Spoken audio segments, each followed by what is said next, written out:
Hello and welcome back to this channel where Jesus is King and God gets all the glory. I want to get on here real quick because I had been sleeping for many a day. And finally today I got up at a normal time, 7:30. Which is still a little late for me, but we got up and I didn't know what to do. So I had a little bit of cleaning to do and I tackled that, and then I went to go see my neighbor. And I thought, we do like morning coffee. Every day, and you know how guys just have like this smell, like guy smell, like they don't really care. And he's a clean guy, but he doesn't really care. And I'm like, listen, and I always clean his house. Like after it gets to a certain place that I'm like, I can't even breathe in here. So then I just go crazy. And today was one of those days, and I told him, say, listen, I'm gonna clean, and I can't. And he was like, yeah, sure, whatever. In the beginning, he's like, no, I mean, you don't come over for that. I'm like, yeah, I know, but if I'm gonna be here, it's gotta smell more like a lady. And honestly, he shouldn't be living like that. No one should, really. And then today, as I'm cleaning, so he went to work, and I'm there, and there's all this stuff on the counters, and there's all this like stuff that he doesn't use and he'll never use, and there's closet space, so I'm in the pantry cabinet closet thing that we call it that every time. I'm like, where is it? It's in the pantry closet cabinet thing, and there's all this shelf space, and I'm like, so he never makes coffee, he always buys coffee. He gets free, he's a police officer, and he gets free coffee from 7-Eleven. They just give him coffee, and so he never makes coffee. So why would you need a coffee maker out if you don't need to make coffee? So I was like, you know what, great. There was an air fryer that one of his ex-girlfriends left when she moved out recently. Put that in the closet because he might have another girlfriend who likes to cook, and she's gonna need the air fryer because I know I love mine. So we're thinking ahead. We're not giving it out, we're just putting it away. And I'm picking up all of all his stuff, and just and I remember being a kid and watching my mom do this for our landlord. He was an elderly man that lived on the first floor of this 2-family house where we lived. It was really a 1-family house that he turned into 2. Whatever. I grew up in that house. And every time we would clean, she would clean his house. So I would vacuum his whole house and organize he had a really big table with all his tchotchkes and all this stuff. And I would do that, and Mom would change his sheets and just do all the things. And I realized I've been doing this my entire life, and I didn't know that I was really just worshiping God in another way by doing an act of service. Now, I benefited from this because in the house that we grew up in, you'd come in and there was a foyer and the stairs to our apartment, but you got hit with that smell. It's like it didn't matter how good your house smelled because you had to walk through the smell. So I'd have to, put the baking soda thing on the carpet and vacuum all the stairs and the doorway where the bikes were, and then his whole living room space and those little things, and just organize maybe his newspapers and stuff like that, and put his coins in order. His scissors, he always needed to know where his scissors were, so he had these big fabric scissors, which I ended up buying because nostalgia and whatever. But I realized that I had seen my mom do these things, and now I'm doing these things. And my daughter knows that. My daughter, sometimes she'll sit downstairs while I'm cleaning because I won't leave her upstairs alone for an hour and a half, 2 hours, and so she'll watch TV while I'm doing all this stuff. And I think, and of course I have worship music. He's not home anyway, so I have worship music, and there's nothing that's really like off limits or whatever. But like I went and I did his whole closet, and I organized his closet, and his jackets were in one area, and his shirts were in another, and his boots, and there's all this stuff, and stuff from his ex-wife and his ex-girlfriend are in another closet, so he doesn't have to see it all the time, but he doesn't have to get rid of it because he's not ready. So you nudge, right? You don't shove or force, you just nudge. I'm like, well, if you're not gonna get rid of this stuff, because I already spoke about it, unless you're gonna mail it to her, she's coming back, he wasn't ready. So fine. So we moved it to another closet that he doesn't have to see every day. And his mirror, his vanity, was full of pictures of people that had passed away, and the little cards that they give at the wake with the person's, with a saint on one side and the person. I was like, this is so depressing. So I took all that stuff out. He had a huge crucifix, took it out too. It was like out, gone. I mean, before I got rid of it, I put it aside so he can give the okay. And then I started filling his the slots where he had all these things with the picture of his children who are still alive and well, and love him very much.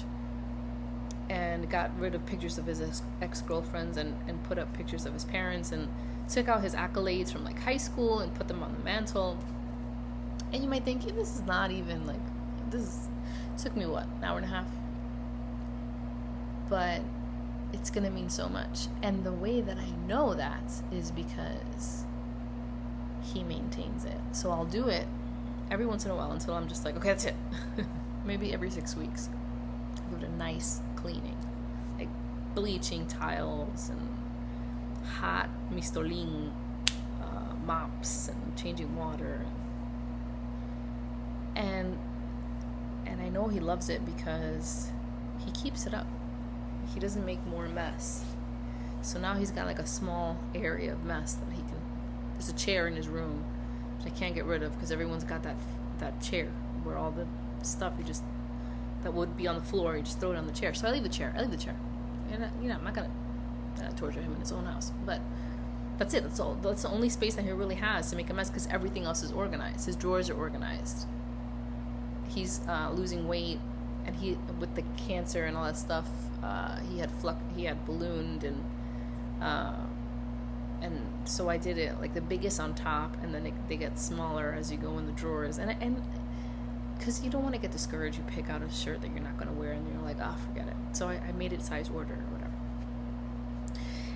And I really gained nothing from this other than maybe the smell when I go downstairs and have coffee with him in the mornings and chit chat about things. But today when I went downstairs, before he left to work, before I even started, he was telling me something that happened at work. So I have this thing where people feel comfortable telling me the things that bother them, and thank God, that's such a gift and a privilege, and I don't take that lightly, and I don't write things down and use it against them later or anything like that. But during COVID, while he was going through chemo, I would tell him, I'm like, I think you need to make videos or something, because he's a police officer and then a security guard at night, and he has 2 full-time jobs.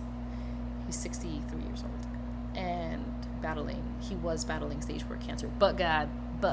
Anyway, so during COVID, I'm like, listen, you're gonna have to train these guys because there's a bunch of new recruits and they don't know what they're doing. And he's one of these people that runs from responsibility sometimes. Because men carry so much, and I can't even pretend to understand what he sees in his job, right? But he's like, I don't know. Well, guess what happened? This is 5 years later.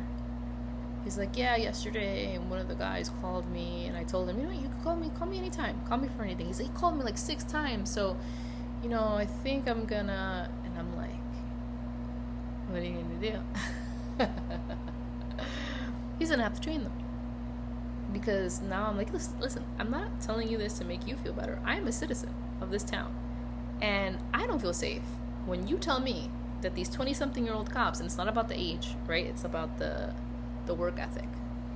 They don't want to learn, and they just want to like take it easy. They don't want to put their time in. And I have a daughter, and he loves her very much. So I'm like, we need to be safe. And if you're the only one who knows how to solve a problem, God forbid, what are we gonna do? And that was it. And he was like, you know what? He's like, you're not saying that you're right, and it's not about being right. It's just, it's really hard to give up on people when God gives you a vision about them. And I know we don't have to be part of the watering and the watching the fruit grow and blah, blah, blah. But God knows what he's doing, because I am relentless. Oh my gosh. Do not let me know what your dreams are. Don't. Because I'm just gung-ho. And the funny thing about it is that this is how I am with myself. there's something in my mind, I want to make a mural. I want to make a mural. I won't stop until I get some public funding and make a mural. Or I want to learn this. I want to learn. I want to pivot my career. I want to do packaging. I want to do billboards. I want. And I do it. And it's because of God, of course, but it's because I'm willing, because I'm relentless, because I'm focused. Think about that eagle soaring, it's not flapping around. It's focused, and it waits, and it makes some minor adjustments, and once it sees what it wants, and I'm just relentless. I'm relentless. My poor neighbor. This is why I can only have maybe 2 friends at a time, because I'm so invested. It's crazy. But I wanted to share this because sometimes it's the little wins that we lose sight of the big picture. Oh, but that big thing is not happening. Yeah, but look at the little wins. Look at the small changes. Look at the influence that you have in people's lives. And it doesn't have to be this grandiose thing. It can just be mopping somebody's floor. And that inspires them not to throw stuff on the floor because you've mopped it. And the house smells nice, and you lit candles, and you got them matching sheets with the curtains, and now they want to keep their sheets clean because it matches the curtains. And who knew that mattered to them? They didn't, but you showed them. And isn't that a gift? When God can show you something that someone doesn't see in themselves, and then you watch it come out, and you're like, oh my gosh, God told me. So I told him this morning, I was like, you know what you've given me? So much hope, and I'm so grateful. So yeah, I hope this blesses someone. Jesus loves you. I love you. Bye.